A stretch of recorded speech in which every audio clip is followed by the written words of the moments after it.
Hello, everyone. My name is Lieutenant Jim Soklik. I'm the Public Information Officer for the Colorado Springs Police Department. Thank you, everyone, for being here today. This afternoon, we'll provide an update on what we know so far in regards to the mass shooting that occurred Sunday.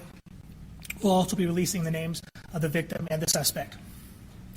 As you know, first we will have Chief Niski of Colorado Springs Police Department, and that's spelled Vince, V-I-N-C-E, Niski, N-I-S-K-I. Violent crime section. He will also provide a timeline of events, and that is Joe, J-O-E, Frabiele, F-R-A-B-B-I-E-L-E. Following these speakers, we'll open up for questions.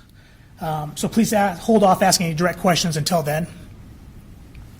For the meeting in the room, we also have an informational packet available at the end that has everybody spelling the information of, like I said, the victims, the deceased, as well as all their spelling of their names. We're also going to find in that packet provided by the family members, and these are the photographs they would like you to use when remembering their loved ones. At the end of this conference, all that information will also be posted on social media for those people who can't attend, and also for our citizens, so they'll be able to gather that information.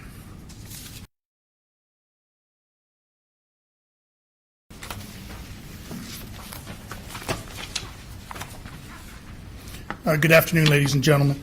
Thank you for being here today.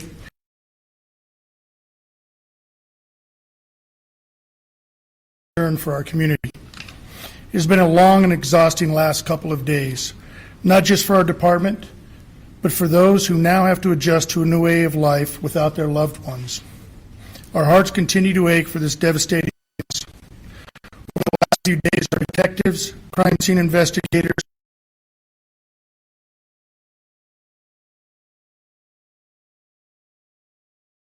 support these families may need. I want to thank them for everything they have done so far and everything they will continue to do. I also want to thank our community who has reached out, offered their thoughts, and those who are praying for our victims and their families. I want to start by saying that I know there are a lot of questions that are some of which we'll be able to answer today. Not only do we have a legal obligation, but we also have a moral obligation to provide factual answers and information to the families first. They deserve to hear what we know before anyone else, and in a place where we can provide the support that they need. Throughout that respect, in line with respecting the family's wishes, they are asking for privacy. Some family members have shared with us that they have been followed, physically accosted, and have had reporters demand the families provide them with pictures and names of the victims. If this has occurred, it is completely unacceptable behavior. Our victim advocates are working closely with the families, and they have specifically asked for privacy. Please respect their wishes. In a few moments, Lieutenant Joe Frabiele, with the department's homicide assault,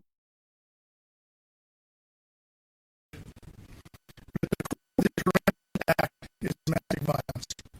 The suspect, who in a relationship with one of the victims, displayed power and control issues in this relationship. When he wasn't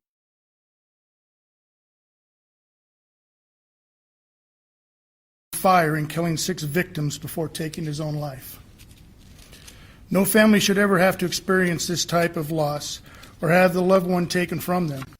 To the victims, Sandra Ibarra Perez, Jose Ibarra, Myra Ibarra de Perez, Melvin Perez, Jose Gutierrez, and Joanna Cruz, my vow to you and your family is that we will continue our work to find you every answer you deserve. Now I would like to invite Lieutenant Joe Frabiele to the podium to provide you with a timeline of events.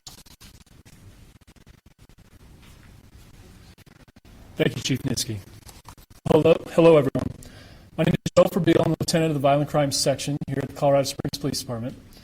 Part of that section is our Homicide Assault Unit, who is responsible for investigating this case. Again, on behalf of myself and our team and our section, I want to express our condolences to the family members and surviving victims of this horrible, tragic event. I will be providing some details of this homicide investigation that was initiated on Sunday, May 9th. This investigation is ongoing, and as a result, we may not be able to answer all your questions here today. Before I begin sharing what we know so far, I want to make it clear that we will only be using the suspect's name once. That person will be referred to as the suspect throughout this analysis does not give their actions any notoriety.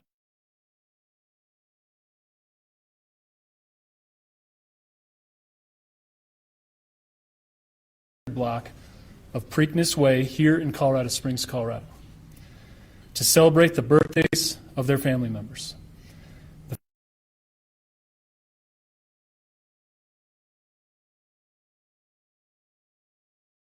Ara de Perez, who were both present along with their children.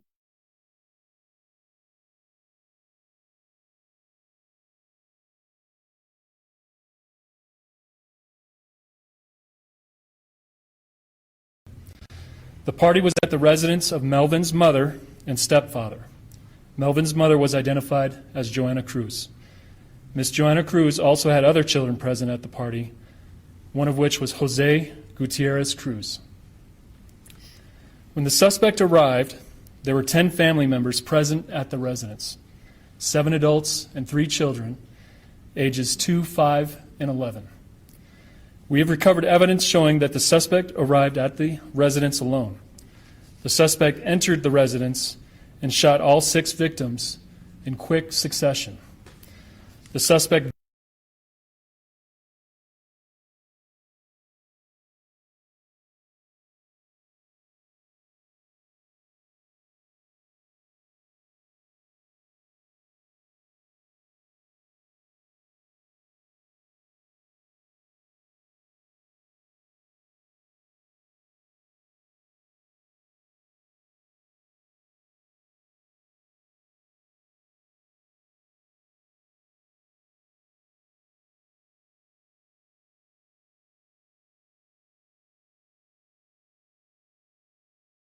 at the same time from a neighbor who also reported hearing gunfire coming from the location of occurrence.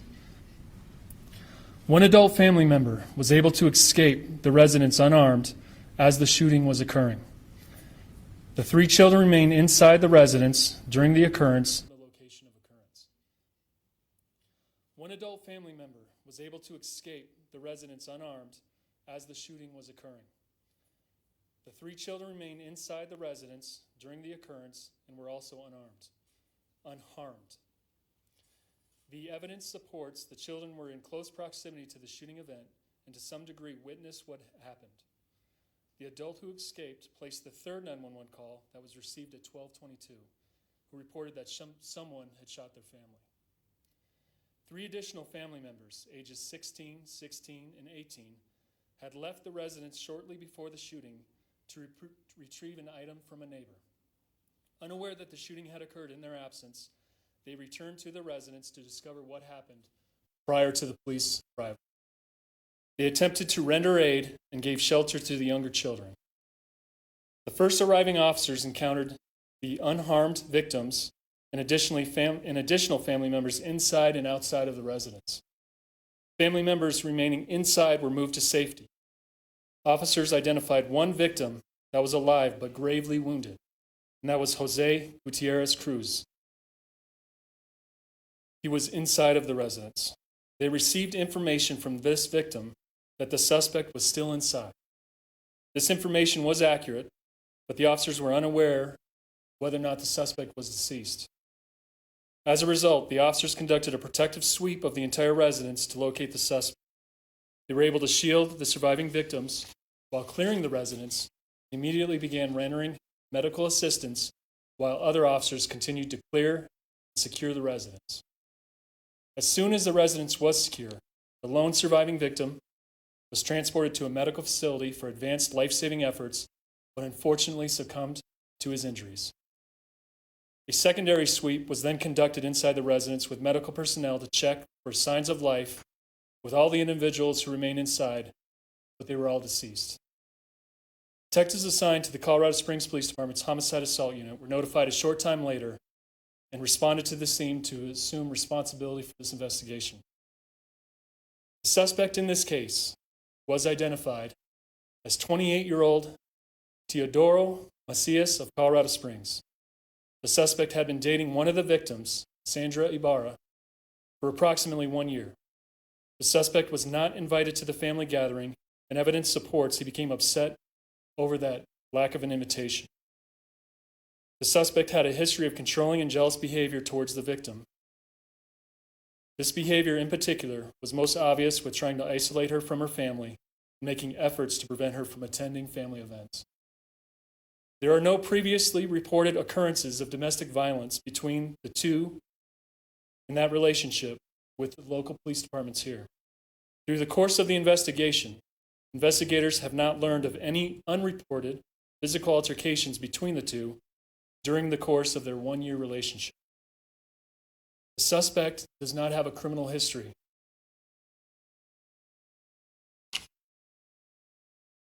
Some brief information from the scene. The firearm was recovered under the suspect. The firearm was loaded, and there was live ammunition remaining in the magazine that was seated in that handgun.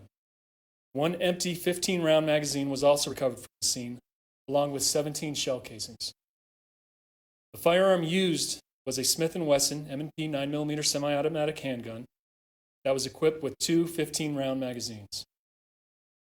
It was purchased, one of which was empty, left on the scene.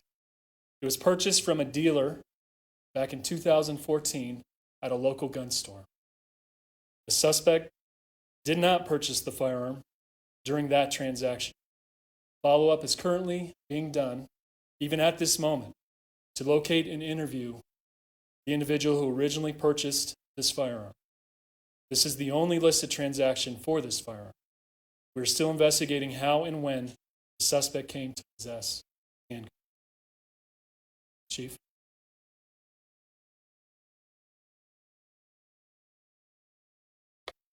Thank you, Lieutenant Bill. Before we open up for questions, I want to reiterate this is an ongoing investigation, and we are continuing to do everything we can to provide as many answers as possible to the surviving family members of this very tragic event. I want to acknowledge and thank those that have assisted and continue to work on this investigation. Our Communications Center personnel, CSPD patrol officers, CSFD firefighters, and AMR EMS personnel, ATF, DHS, the District Attorney's Office, the El Paso County Coroner's Office, Metro Crime Lab, Victim Advocacy Unit, Forensic Interview Unit, and our crime scene and homicide investigators. We will now open this press conference up for questions. We want to make sure that we can answer all of your questions, so please raise your hand and we will call on you individually. I will ask Lieutenant Bill and Mayor John Southers to join me at the podium so we can answer questions. Yes. Thank you. Chief, was there a warning or did the people mobile home know? Not to our knowledge right now. We believe that he just showed up and entered the mobile home and started shooting.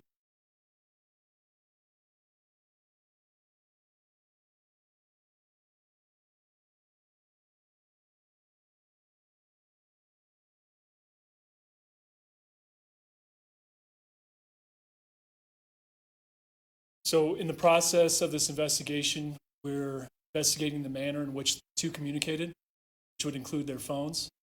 So we're kind of moving through that currently.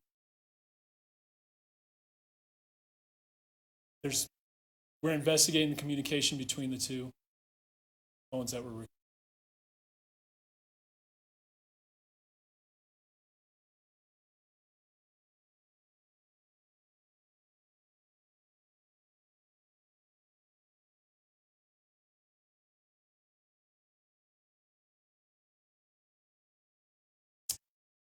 I'm not going to speak to that. I'll just tell you that the suspect was not the original purchaser of the firearm, and that is the only sales transaction of that. It's not reported stolen, I will say that. The serial number on that firearm, it's not reported stolen, no record.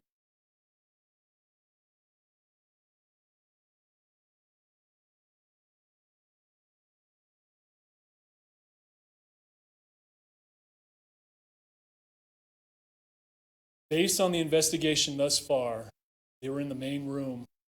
This event started to happen. but eventually retreated to a bedroom to seek cover.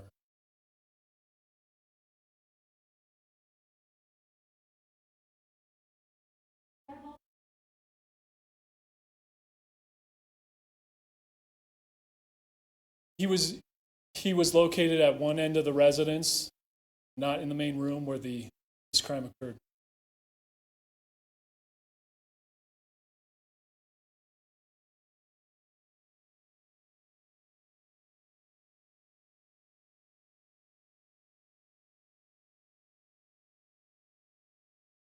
So what I said was there's no reported occurrences, documented incidents of domestic violence between the two. As you can imagine, there's a lot of interviews and background work to be done. So the history of that relationship is coming from the surviving family.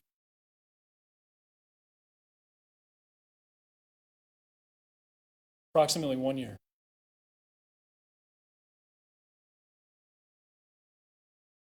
Do you have any indication that he had been to this home before? To my knowledge, I'm unaware if he's been to this residence for this.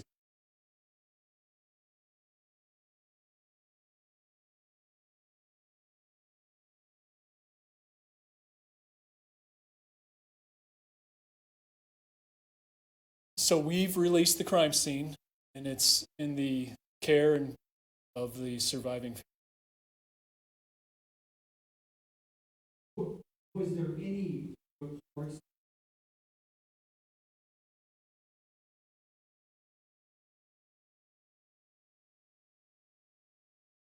I'm unaware of any of anything to do with that.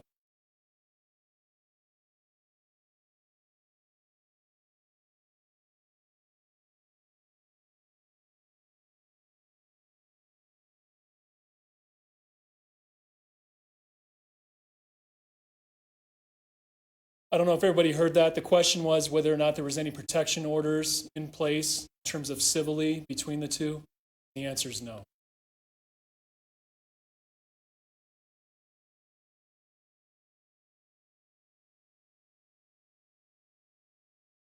In the care of their family.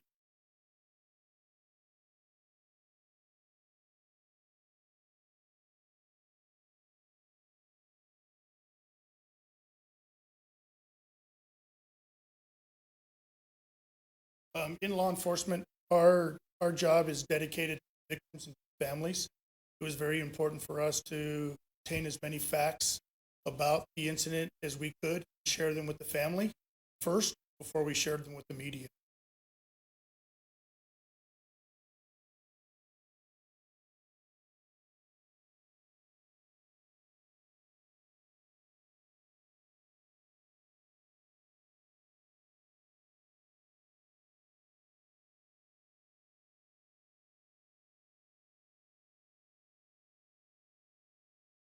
So we have a very robust victim advocacy unit that have been in constant contact with the family along with personnel from the Department of Human Services.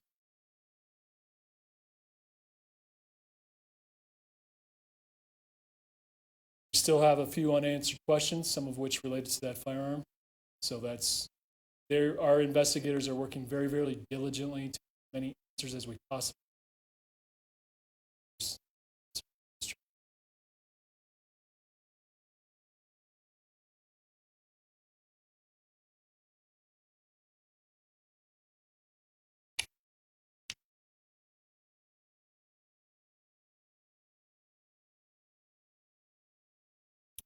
There's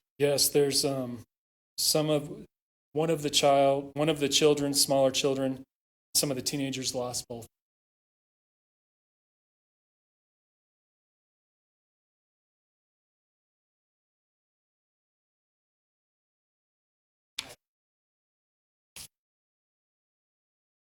It's a terrible tragedy, no question about it.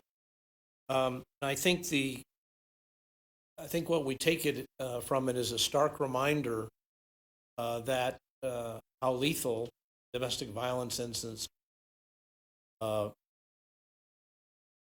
20 to 25% of the victims of homicides related to domestic violence are not the people involved in the relationship, but are either police officers that respond, our family members, or bystanders. What we have here is a situation where all these people were together. He apparently had anger directed at the adults and the partner.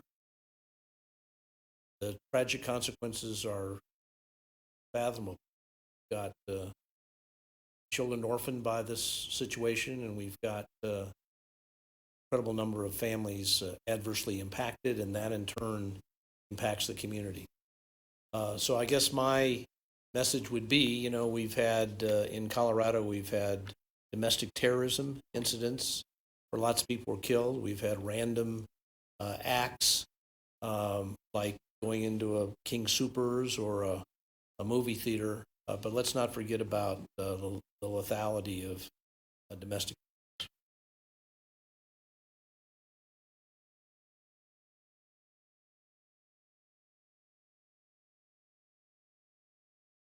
Yes, that's normally a normal course of action for our El Paso County Coroner's Office at the time of.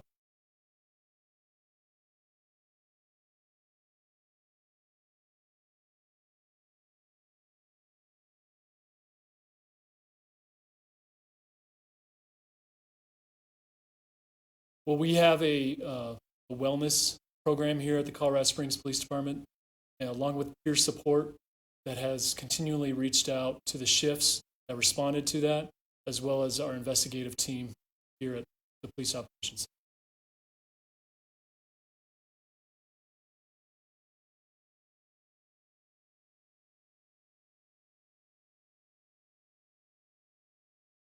From a shooting perspective, I think it is the most victims in a shooting. Believe it or not, 1911 was the most. I think we also had 6 victims in a axe murder, but this is the most shooting victims we've ever had, and I think 6 people, if I'm not mistaken, ranks 4th in violent incidents in Colorado.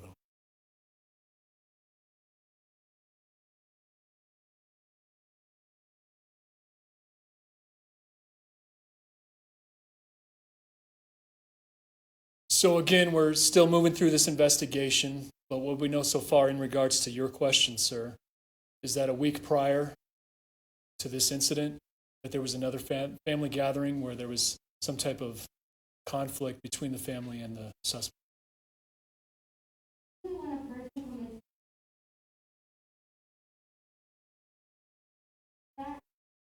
I'm sorry, ma'am, but I missed the first part of your question.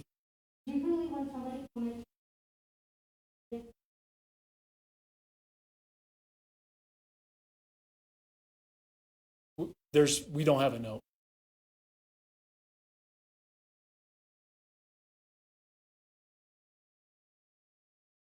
It was at a different residence. The question was, where was the gathering a week before this incident? It was at a different residence here in the city.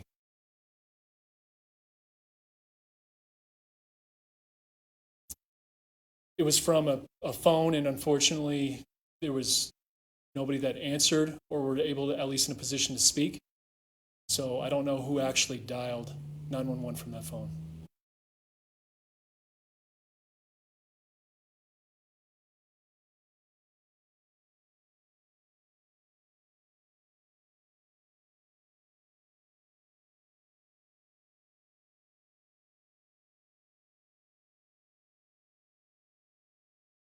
Yeah, that would be very speculative. So I'm not going to answer that question.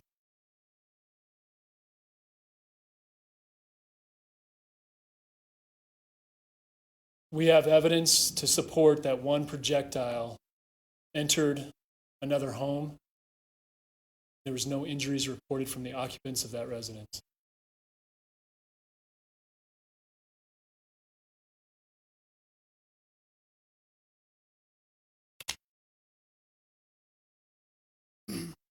I just want to thank everybody for being here today and for everyone's care and concern about our community. This will end our press conference, but Lieutenant Sokolik will be here to give you more direction on any further information coming out of our office. So thank you again very much.